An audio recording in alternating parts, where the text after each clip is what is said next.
Let's begin by telling you that the reinstated Emir of Kano, Lamido Sanusi Lamido, has gained access into the palace after a series of negotiations. The Kano State Governor, Abure Yusuf, and the Emir were earlier denied access by forces alleged to be from the presidency. Meanwhile, the power tussle in Kano State has taken a different dimension as Governor Abure Kabir Yusuf has ordered the arrest of the immediate past Emir of Kano, Aminu Ado Bayero, over an alleged plot to create tension in the state. This was disclosed in a statement signed by Sanusi Baturi Dawan Kintova, the spokesperson to Governor Yusuf, and shared in a tweet by Senior Special Assistant on Digital Media to the governor on Saturday, May 25th. And to talk about this further, I'm joined by our correspondent, Emmanuel Bagudu, who has been monitoring this development from Kano State. Emmanuel, glad to have you join me. We'll connect with him in the course of the news. But in the meantime, let's bring you another news in what can be described as an unprecedented event in the history of the ancient Kano Emirate. The deposed Emir of Kano has once again re-emerged to take his seat following his reinstatement by the Kano State House Assembly and the governor of the state. Sanusi Lamido, who has re-emerged as Muhammadu Sanusi II, now becomes the 16th Emir of Kano State, a situation that has evoked widespread jubilation among his followers. Our correspondent Emmanuel Bagudu in Kano State tells us more. Widespread jubilation in Kano as supporters of the deposed Emir welcome the reinstatement of the 16th Emir of Kano, Muhammad Sanusi II. After being deposed by former Governor Abdullahi Ganduje, the wait has been long, but now finally over. With the law legitimizing his removal now repealed by the current legislative and executive arms of government in Kano State, Sanusi Lamido has now returned to take back his position. So let me, at this material time, congratulate our Emir, His Royal Highness Sanusi Lamido and Sanusi, CEO, popularly known as Muhammad Sanusi II. Residents in Kano expressed their thoughts on the events playing out in the Asian city. The administration of His Excellency Abure Kabir Yusuf. Abure Kabir Yusuf, indeed, now he is a role model to the entire governors in Africa, not only Nigeria alone, because he is doing the right thing in Kano, and from everywhere in the world, most people are praying to him, most people are hailing him, alhamdulillah. This is a great thing, alhamdulillah. I congratulate the people of Kano. Kano State today, everybody is going on his normal business. And anywhere you go, they're just shaking hands, thanking God for this today, and thanking the governor for fulfilling his promise. During his campaign, he promised that he will return the Emir of Kano, Muhammad Sanusi, and he'll dissolve all the 5 emirates. Alhamdulillah, today he fulfilled the promise. So everybody is happy with him. And if you want to know the reaction of people, whether they love Muhammad Sanusi or not, please be with us tomorrow or next tomorrow, where we'll take him from Government House to his palace. Sanusi Lamido also has this to say. Addu'ar mutanen Kano, addu'ar mutanen Nigeria, addu'ar mutane ko ina a duniya, Niger, Cameroon, Senegal, Saudi Arabia, Burkina, Mauritania, babu inda al'umma ba su yi addu'a Allah ya dawo da Kano yadda take ba. Mutanen da suke da hannu a cikin wannan sun wuce a girgi. Babu abin da za mu ce musu sai dai mu ce Allah ya saka da alkhairi. And that thank you message usher in the continuation of the reign of the 14th Emir of Kano. Everyone here in Kano is looking out for what they missed about the newly reinstated Emir. In Kano State for News Central, I am Emmanuel Bagudu. Let's also tell you that the new Speaker of the ECOWAS Parliament has pledged her commitment to achieving the goals and objectives of the regional lawmaker body. The new Speaker, the first female Speaker of the Parliament, was elected in Kano as members of Parliament converged on the ancient city for its second extraordinary session. Our correspondent Amadine Oyi tells us more. The election of a new Speaker of Parliament brings an end to months of speculations following the inauguration of the 6th Parliament. As regional lawmakers converged on Kano, members of Parliament this time chose to elect the first female Speaker of the ECOWAS Parliament. Some lawmakers say the choice is apt, especially considering her competence, and shows that the Parliament is moving in the right direction.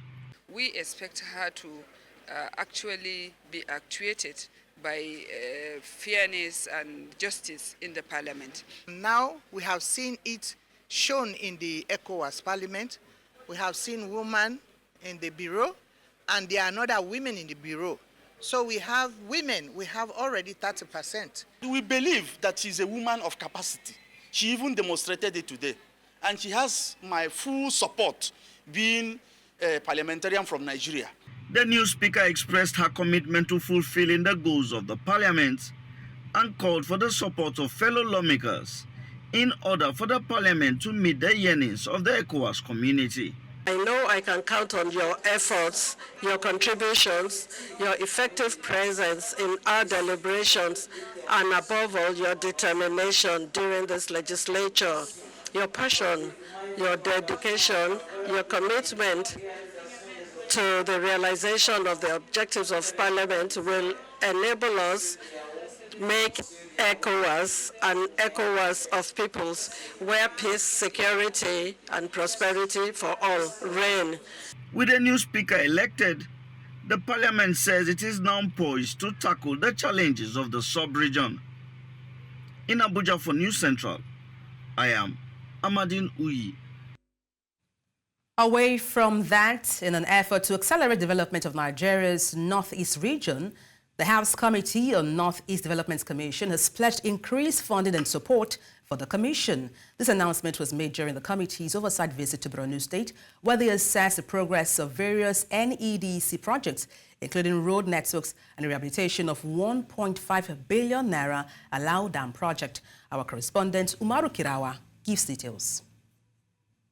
Zabarmari, Dusuman, Koshebe and Kaddamari are some of the rice-producing communities in the conflict-affected northeast Nigeria.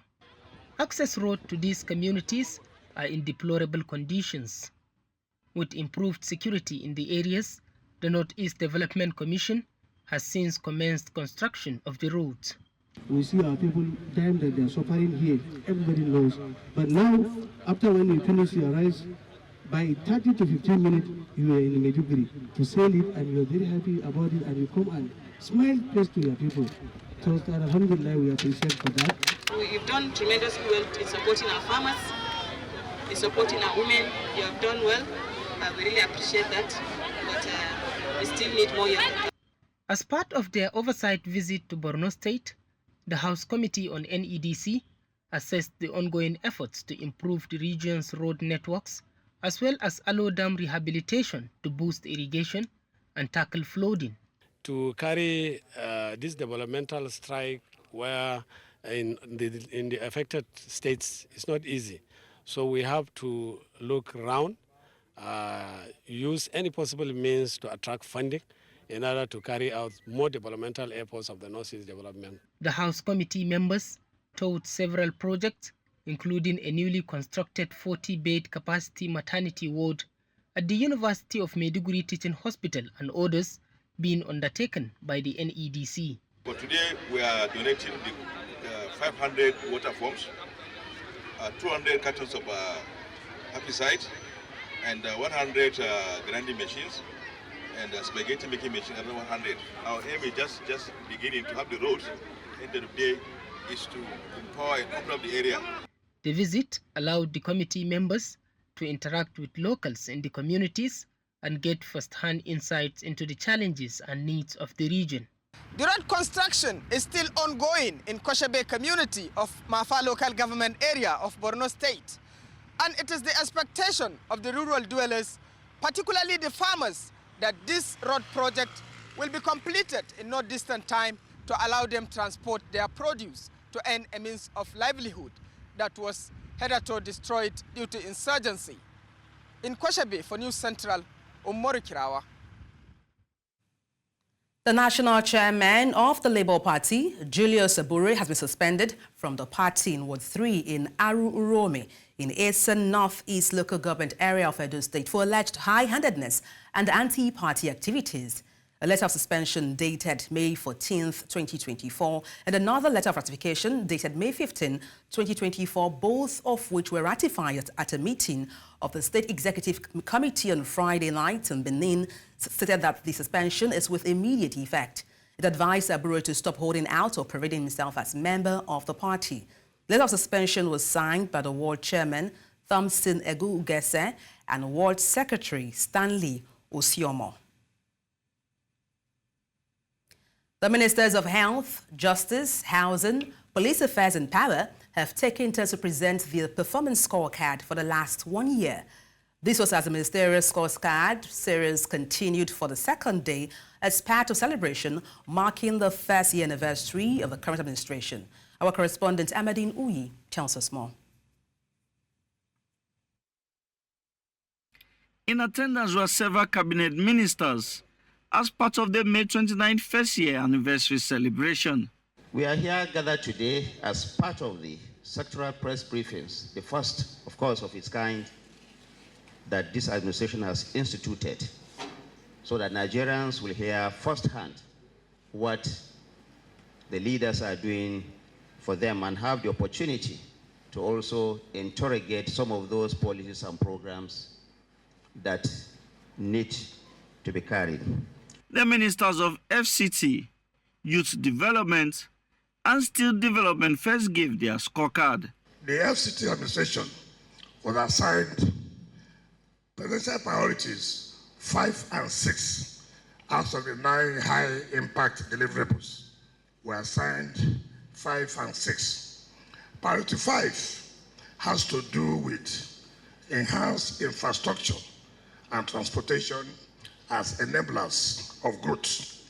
And in this case, you talk about accelerate the execution of all ongoing projects, fast-track the completion of various road and infrastructure projects. Our mission as a ministry, our expectations are clear, even though very ambitious.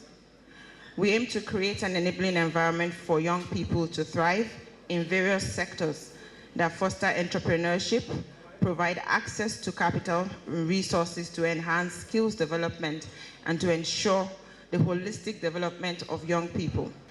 We are at the final stages of raising about 35 or over 35 billion naira from a local financial institution, which is around $25 million, to be able to restart the light section mill of the complex so that we can produce iron rods. That light section mill has a capacity to produce up to 400,000 metric tons of iron rods per annum. This was followed by the ministers of Petroleum Resources for Oil, Defense, and Solid Minerals Development. At the time we took hold of office, we were assigned into the Ministry of Petroleum. We were doing about 1 million barrels per day. But today, I'm proud to announce to you that we are doing approximately 1.7 million barrels per day. We were able to neutralize more than 9,300 bandits and insurgents. We have neutralized no less than 20 commanders that command armies of insurgents and terrorists. In the year 2024 budget proposal that we submitted, we put about 200 billion. We asked for 200 billion for exploration, and that is data gathering. But because of the paucity of funds generally across board, we couldn't get anything anywhere near that at all. So, in our own lexicology, there is nothing like impossibility. So we put our own creative endeavor into motion. And we are adopting other strategies to secure funding, one of which is a PPP arrangement. The scorecard series is expected to continue on May the 24th. In Abuja for News Central, I am Amadine Uyi. Joining me on the news to talk about this is a political analyst, Chuka Chukwudili. Good afternoon. Glad to have you join me. Good afternoon. Thank you. Now, before I go to your assessment, let me start by asking, what are the parameters used in assessing performance of ministers? Well, thank you for having me here. Answer your question, I think the parameters used in assessing the performance of ministers, in my opinion, should be something that should be open to the public. Yeah, but in this case, in this situation, we have the president telling the ministers to assess themselves. I mean, allowing ministers to evaluate their own performance actually undermines the whole objectivity of the assessment, in my opinion. And from what we're saying, I mean, it doesn't look like the president actually, I don't know, but from what we're saying, for the minister, there's no minister who will actually score himself below his mark.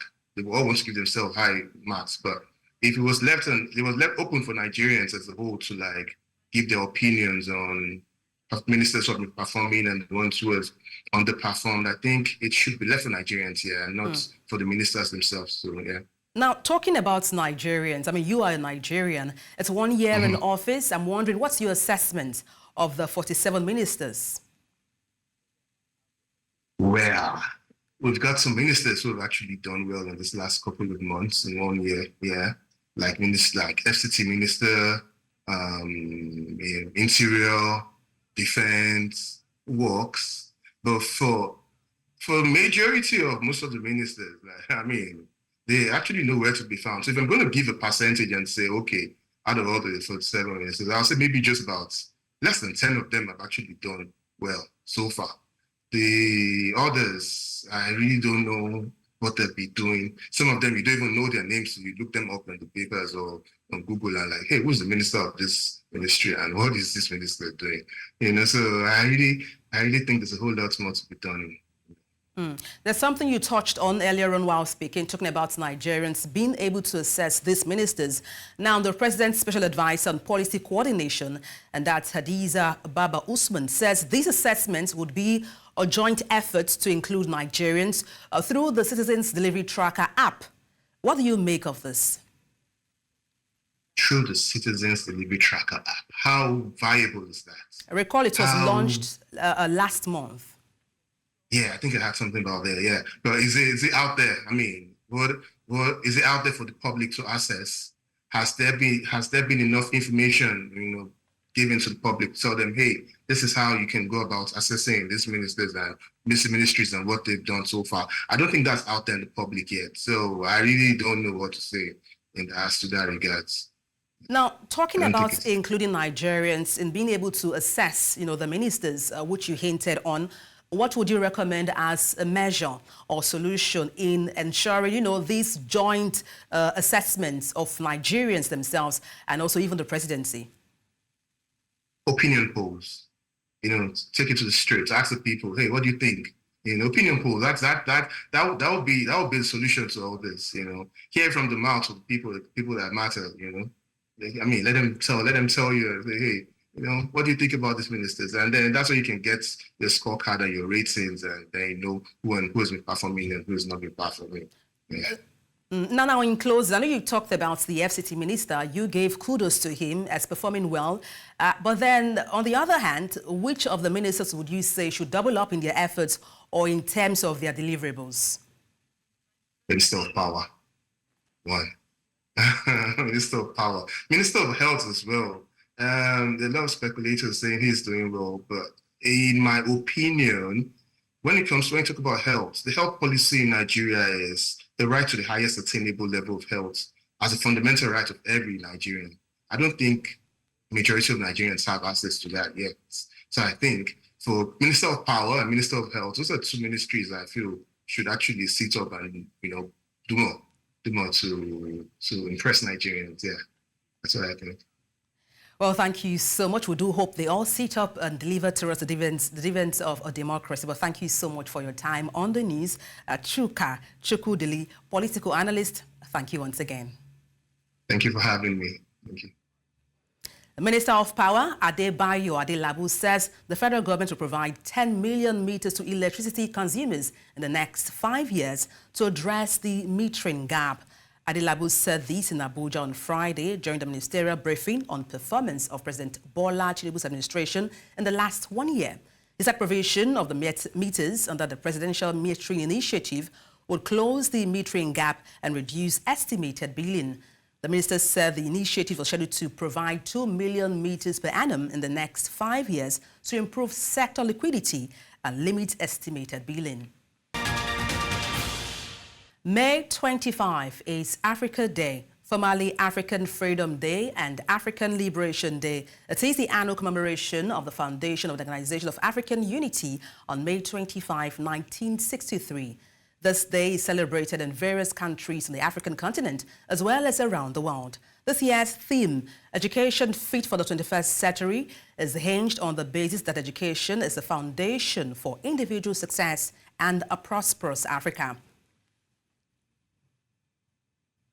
And joining me from Abuja, Nigeria, to talk about this is Dr. Jasper Eradiri, Secretary General, All Africa Association of Small and Medium Enterprise. Good afternoon. Glad to have you join me.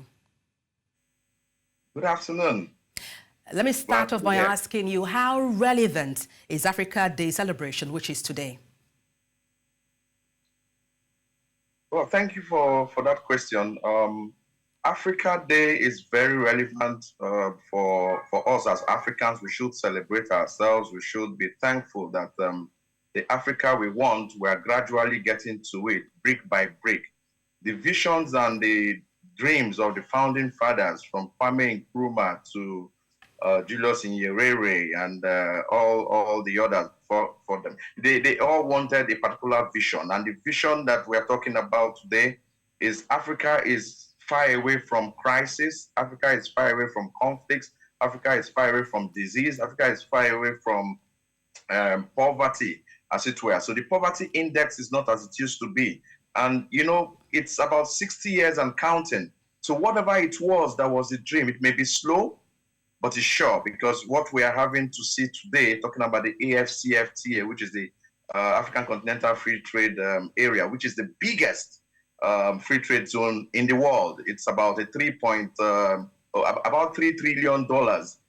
And that's why everybody is looking at how to key in and how to make this work, because that singular platform is able to encourage the boosting of intra-African trade, is able to encourage a connect. And so it's actually more like a one-stop shop to all the problems we have in Africa. It's still work in progress. I can't tell you that we are totally perfect, but then looking at it from where we're coming from, it's longer from where we're coming from, and towards achieving what you want, the distance is shorter. Now, talking about Africa, Education Fit for the 21st Century is a theme for this year.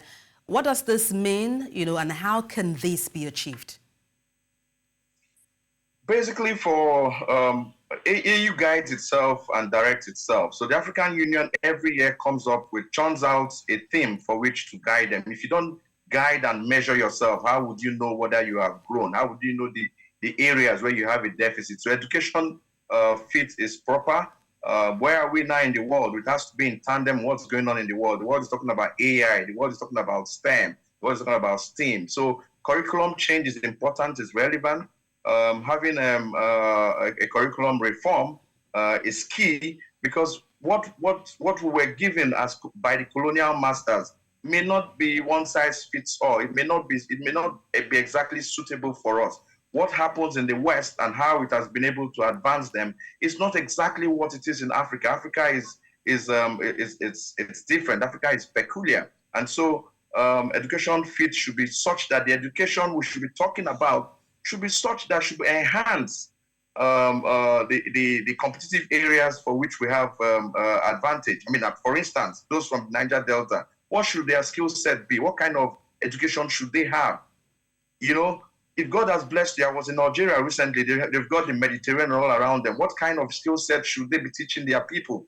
Beyond the medicine, beyond engineering, beyond accountancy or law, there are some specifics that should you should be masters of, you should be the professional leading that space. And so education fit is proper. Until we must have teacher training and retraining. We must have, we must be able to deploy tech, because after all, we live in the time of tech, talking about AI, and then digital platforms and devices and internet should be the order of the day for our schooling. The way, in fact, we should be able today. I personally, I am learning, I'm relearning and unlearning many things I learned in my time, because things have changed. And so we're talking about using blackboards back in the days. That's not what the position is today. Just to quickly chip in there, because I still have a couple of questions for you. Looking at the African continent on the whole, what can be done to ensure synergy among African countries and also foster unity and commerce within African countries? Well, one of the things we need to do over that for Africa, policies, we must be able to harmonize policies, we must be able to harmonize domesticate positions, especially positions that have been developed by the AU. You know, one of the issues the AU seems to suffer is people agree in a meeting, and then when it is time to implement, that's where you have a challenge. I mean, like, for instance, you have the AFCFTA that has been ratified by about 53 countries, and now 47 have ratified. So if 57 have accepted and the agreement and signed on to it, and 47 have ratified, why are we still slow? Why are we having the issues of movement of trade and movement of goods? Why are we having the issue of visas? I mean, a few days ago, we all heard about Dangote saying that he needs 35 visas to get into countries as an African. Whereas somebody that comes in from France with a French passport has. But you see, all these are within the plans and purview of the AU, and they're working at it. But you see, in working at it, the countries and nationalities are sovereign. You know, so how? I mean, Rwanda. What is different from Rwanda and Kenya? Dr. Jasper, and a few others are already running with that beacon. Right. Dr. Jasper, just to follow up on your line of thought about Africa.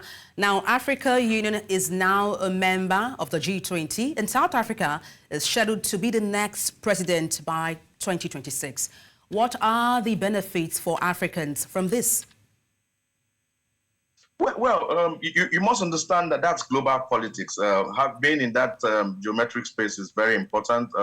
You will have a stronger voice. You'll be able to address issues of I mean, global issues. You should also have influence, global influence. You should have what I want to call better access to foreign direct investments. That's so that you can attract foreign investments. You will have better access to capacity, knowledge sharing, you know, capacity building. You would also have access to better networks. And again, policy coordination, you know, policy coordination. How do we facilitate an easy access to global expertise? All these are benefits that we can have as members of the G20. Remember, certain information are shared and left within a very small circle. That's the way it is. And so now that Africa is a member of that special circle, it means that those benefits, it's easier to draw down on them, and it's easier to work on aggressive development. And I believe that this will accelerate the economic prosperity that Africa seeks. Indeed, we hope this will be beneficial to the African continent as a whole. But thank you so much for your insight on the news, Dr. Jasper Eradiri. Thank you once again. Thank you very much. The Nigerian Bar Association has called for harmonious relationships among stakeholders, especially security agencies in the country. They said this would uphold human rights and the rule of law. The NBA made this call at a town hall meeting by Security Agency Relations Committee with a focus on reaching a consensus between both parties on how to coexist without friction. Our correspondent Adeshewa Odushoga tells us more. In Nigeria, security agencies and lawyers have often recorded friction as it concerns upholding justice, protecting human rights, as well as ensuring proper interpretation and execution of the law. To address the difficulties encountered in performing their duties, the Nigerian Bar Association Security Services Relations Committee convened this discussion session with pertinent parties including security agencies. Conversations here are centered on fostering a harmonious relationship between lawyers and security agencies in Nigeria. Some of the security personnel present here are the Nigerian Police Force, the Department of State Service, the Civil Defense, amongst others. As lawyers, we understand the critical role that we play in the promotion of the rule of law and even in criminal justice administration. And it's important that lawyers operate in a safe environment, because if they don't, they are not going to be in a position to offer legal services to their clients. So because of the numerous conflicts, the current president of the NBA thought it wise to set up this committee. Because of the work that our committee has done and is doing, I can tell you that these conflicts, even though they have not been totally eliminated, they have been drastically reduced. Issues bordering on harassment, intimidation, and unlawful detention of lawyers by security agencies were also brought to the fore.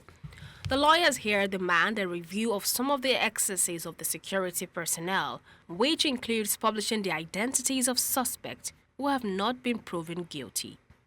Enable us to ensure due diligence in terms of investigation, in terms of police and their relationship. We know there are a lot of frictions, there are a lot of violation of human rights, whereby pictures are being snapped by EFCC and display.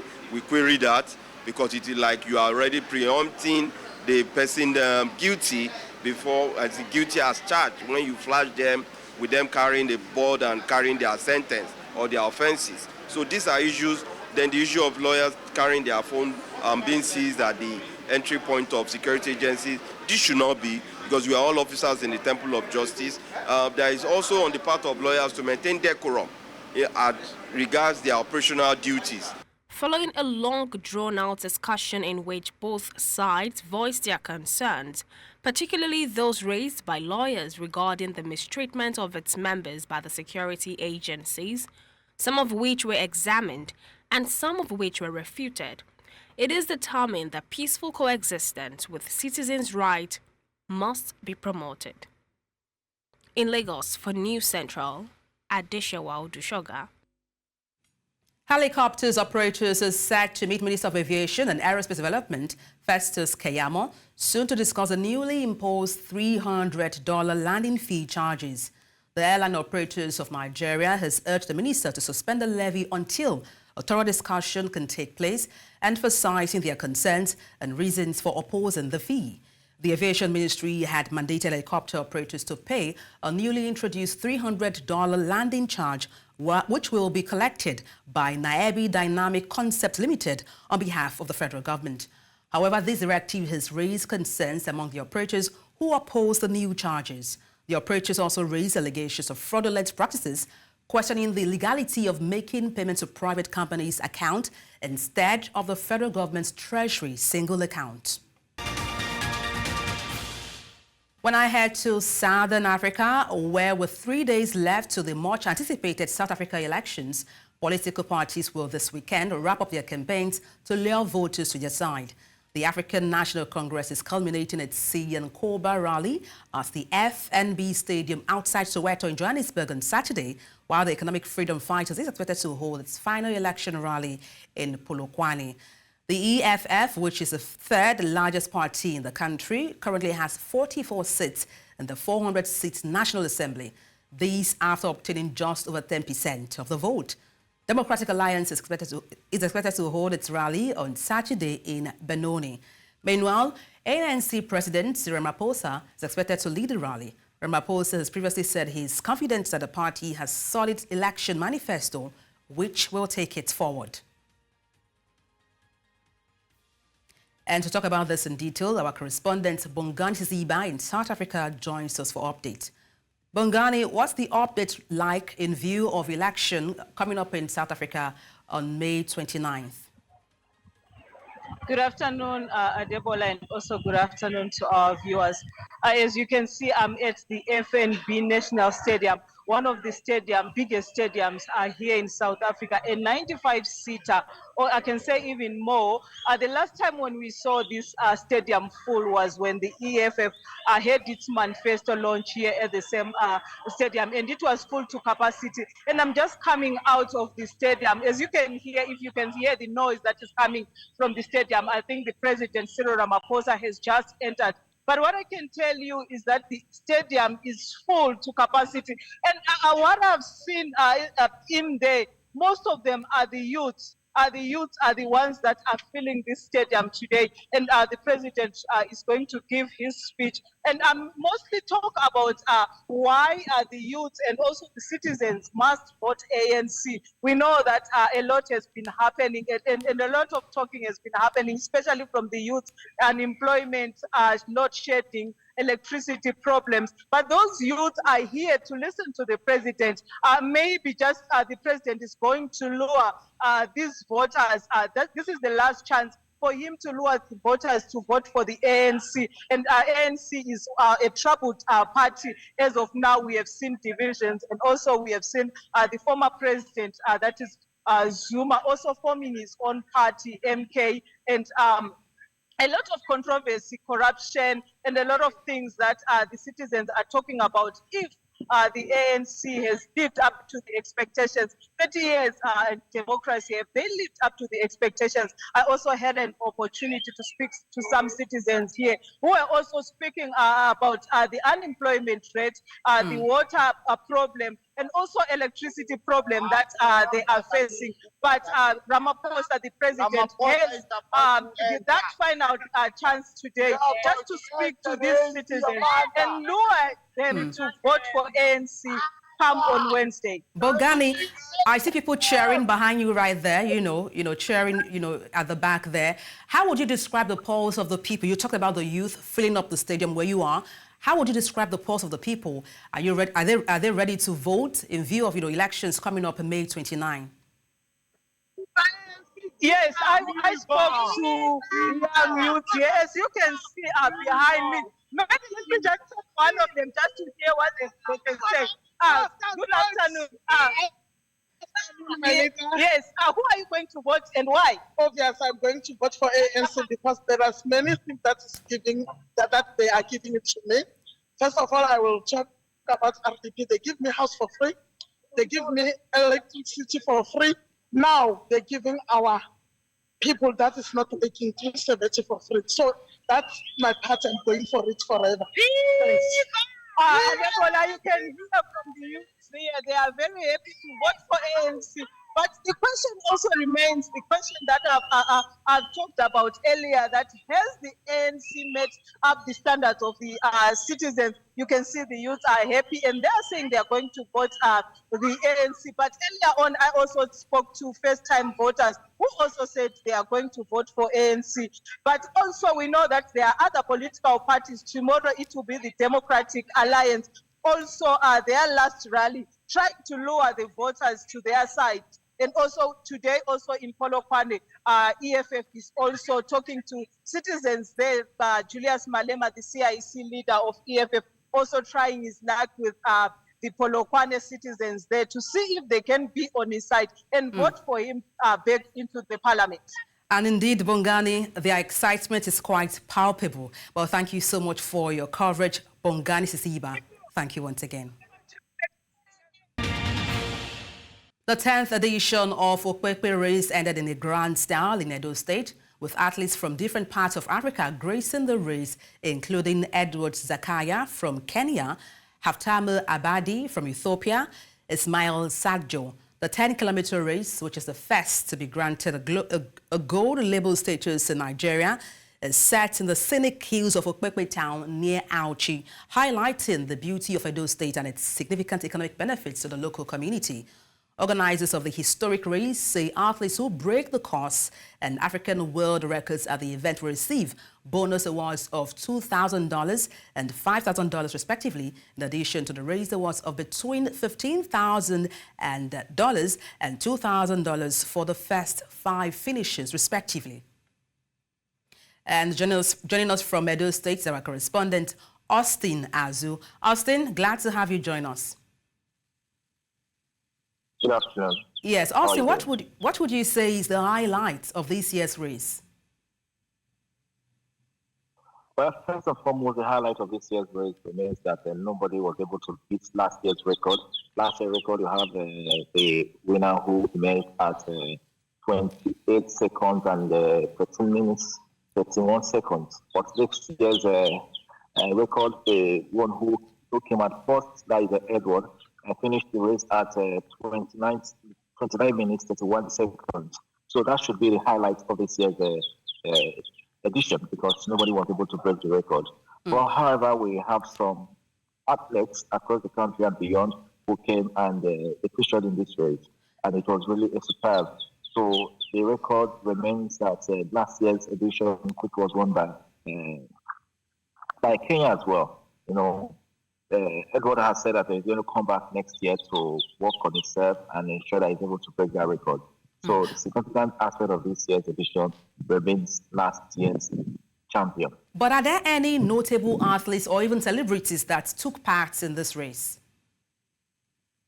Yes, apart from Shore, who came in, and the former Edo State governor, who is now the senator representing Edo North. And so far, none of them, of these superstars, either in Nollywood or in the music industry, so faced in this edition. So the most significant aspect of it was that the atmosphere was calm and cool, and we had a rain yesterday, and the temperature was quite low, unlike before I used to have in this region. You know, don't forget to that this place is on the hills, so the athletes have to run down the hills, climb the hills, and ascend and descend as well. So it's really very difficult one for most of them to complain about the weather condition. Austin, how about the local community, themselves? How would you say they have engaged with these events? Of course, since for the past 4 days, the local communities have been so happy.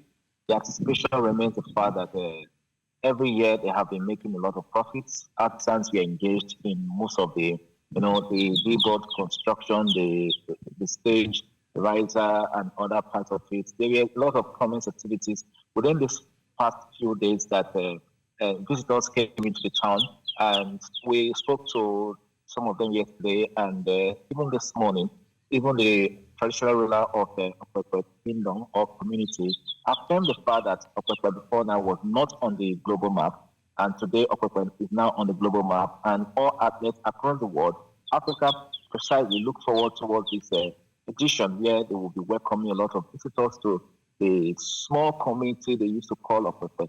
But today, the whole world knows what Okwekwe used to be like, and economic activities have never remained the same since this event has started, because most of them do buying and selling, Okada riders, petty traders, because of course you must go and eat. So you go to the local vendors, you go and buy food, you buy water, and exchange pleasantries. So they are quite very happy. Of course, they never wanted the race to just come to an end soon, because they are making some good money. So it means that they have to wait before they have to, count their profits again. So tell me, Austin, was there any significant record or milestones achieved today? And like I said earlier on, it ought to have been, but because Edward couldn't beat the record because he happened to be the first runner-up. So if he had broken the record, it would have been more better, but he couldn't. So we are still falling back to the world record that was set in 2023. So that the Kenyan athletes who finished in 28 minutes, 31 seconds. So it means they have to come back and offset that record of 2023 in the next edition. Well, thank you so much, Austin Azu, for your coverage. Our correspondent right there reporting from Edo State. Austin, thank you once again. Most welcome. And that's all on the news. But before we go, let's take a look again at some of the major stories. Kano State Governor Kabiru Yusuf orders arrest of the post Emir of Kano, Aminu Bayero. Edo Labour Party suspends National Chairman Julius Abure. Political parties wrap up campaigns in South Africa ahead of elections. Send your eyewitness report to the WhatsApp number on the screen and follow us on social media. We are at News Central TV. You can watch us live on DSTV, channel 422, Star Times, channel 274, Avo TV, and YouTube. Many thanks for watching. I am Adebola Adeduba.